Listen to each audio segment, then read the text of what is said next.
Hi there, my name is Ron Gula. I'm the president of Gula Tech Adventures. We invest in cybersecurity startups and a wide variety of cybersecurity nonprofits that help protect the nation's cyberspace. Today I want to discuss an issue that's very important to me, which is how we can increase the role of cybersecurity in public and private boardrooms. We recently produced a blog on Gula Tech's website that detailed how the Securities and Exchange Commission is thinking about creating new cybersecurity policies. I'm going to talk a little bit more broader about that, but this is not a new concept. Almost everybody in cybersecurity wants to have better board visibility from cyber. But why don't we have that? Well, the current state is this. Most companies have a sense for business. Most companies have a sense for the thing that they do, like entertainment, agriculture, manufacturing, media. Most boards are then made up of those people.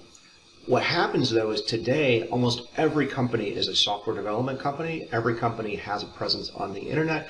Every company is actually much more dependent upon IT than they realize. Unfortunately, this creates a disconnect between the board and the people that are working in IT and the people that are working in cybersecurity. Most CISOs that I talk to are frustrated when they talk to the board.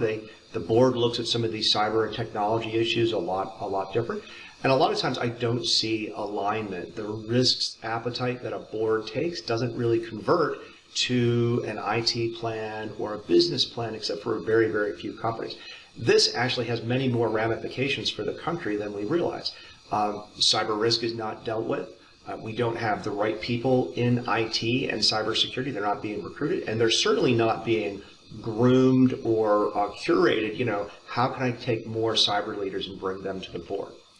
So now, as far as public boards go, there's been a lot of talk about the Securities and Exchange Commission basically mandating some sort of cyber board position, cyber disclosure for public companies. This is an interesting idea, but it's sort of like saying, hey, Microsoft, why don't you just make secure software? Or pointing a finger at maybe the government and say, hey, it's up to you to just stop Russian and Chinese aggression in cyberspace. Just mandating that somebody is on a public board is responsible for cybersecurity probably won't fix the problem. Now, there are some companies out there that have technology risk boards, that they have cyber risk boards. Walmart's one of these, Hasbro's one of these. They're pretty public about how they measure risk and what they do. The issue is that once you mandate it, it's going to be interesting. I don't know many chief information security officers who want to take that role on a board position, especially if they know where all the flaws are and all the issues are. And plus, we all know in cyber, we are never done. But if you think about this from an accounting point of view, before we had Sarbanes-Oxley, people were just kind of not adding a lot of rigor to their financials. We had issues like Enron, for example. Having better structure for how we're going to learn and talk about risk is definitely good. So I am for training. I am for educating. I'm going to talk about some resources that are out there. Mandating is a tough thing. Some organizations are just not going to be able to make that leap. I kind of think that there's a responsibility for them to do so, but right now we're going to see what happens. So as far as private boards, it's the same conversation. You can have a large private company, there's a board, there's typically investors, there's typically advisors. We believe these companies should also invest in cybersecurity because especially if they operate in cyber. I'm on a number of boards, companies, pre-revenue companies, 10, 20, 30, $40 million in revenue. Board conversations about cyber happen all the time, but of course I'm in the IT and cyber industry. What about the other 300,000 companies, for example, that are subject to the CMMC requirements from DoD procurement, Cybersecurity Maturity Measurement Certification? Those organizations are being caught a little flat-footed. Most of these companies are private, and they really need board and executive education when it comes to dealing with cyber and IT. So what kind of training is out there? There's a bunch of different types. There's certifications. I'm going to list some of those out there that they can talk about the difference between systemic risk and endemic risk. We can talk about cybersecurity, technology risk. We can talk about regulations, especially if you're in an industry like healthcare or the credit card industry. We can talk about that. I'm a big recommender. I like to recommend tabletop exercises as well, because tabletop exercises allow you to see how your organization responds to ransomware, to doxing, where somebody steals your information and threatens to do it, or just possibly even a breach of customer data where you have to talk to the media or perhaps even law enforcement.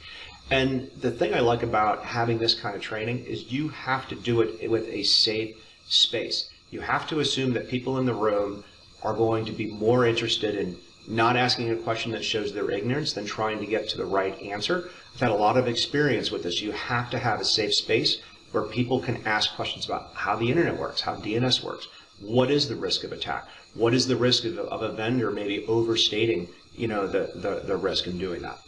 So some of the training that's out there that I like to recommend, there's the Cyber Risk Oversight Certificate.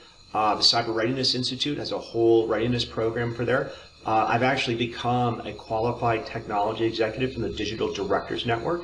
The FFIEC, they actually have an IT examination handbook. If you're in the banking industry, you're probably not watching this video right now because you've been doing this for a couple of years. IBM, SANS, Sightline Security, they offer this for a variety of nonprofits. And I think these are all really, really interesting.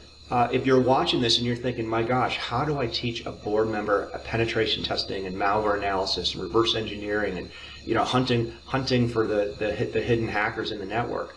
You actually don't have to teach that much to a board member because you're going to be teaching them the high-level concepts of risk decisions when it comes to technology and cybersecurity. Most of these trainings talk about things like, would you deploy a camera system that has no vulnerabilities to watch some sort of process, maybe an HR process or a manufacturing process, where all the video is sent back to insert your favorite country of the week to hate on, maybe China, maybe another country. And you have those discussions where you talk about these different types of risks. The last thing I want to leave with you, so I'm a big fan of the movie Don't Look Up. And if you're watching this and you're a CISO and you've ever gone into a room and the board's kind of looked at you like, is this really an interesting issue or not? Should I really worry about this? There's a scene in Don't Look Up where astronomers who discover a comet that's going to hit and wipe out the Earth are briefing the president. And they're like, well, how sure is this going to happen? And they're like, oh yeah, we're like 99% sure. Oh, so there's a chance it might not happen. That's an experience almost every chief information security officer I know who's talked to a board has said something that they've taken out of context or they've taken the wrong way. They've not gotten that right message and taken the right action to prevent this risk or assume the risk because they haven't had the experience in the training. So with that, if you found this interesting, I would invite you to visit our website, gula.tech. We've got a lot more videos like this on a wide variety of topics. We've got about 5 years of blogs and writings that we've been doing. And most of our focus is our cybersecurity nonprofits in our portfolio. Come by, visit gula.tech, and thank you for watching.